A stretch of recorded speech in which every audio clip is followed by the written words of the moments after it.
some nice radios. I wonder who's selling them. Hi, I'm looking for my first AM transmitter. Yeah, well, those radios ain't the ones you want. This one here is top of the line. It was only used on Sundays. It was owned by an electronical engineer. This is the one you want, gal. What does this snap do? Well, that's a special feature, only found on this model.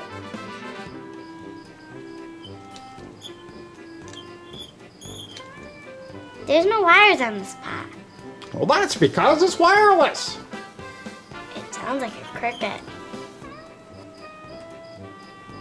Why is there lemon in this radio? Well, haven't you heard of citrus radio? That's Cirrus. Oh. Shouldn't these be 6146s? No, those are 809s and they were developed by E.F. Johnson himself. Right. What's the deal with these relays? Well, that's simple.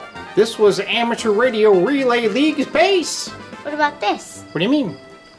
This is a real rat's nest. This thing's a real capital mess. I think I'm gonna go get my grandpa to check this out. Hey, wait a minute. I've got other offers on this. This is a great deal. You're really passing it up. Yeah, right. I think I'm gonna check Google. Uh-oh. Here's my advice. Make sure you do your research before you get stuck with a lemon.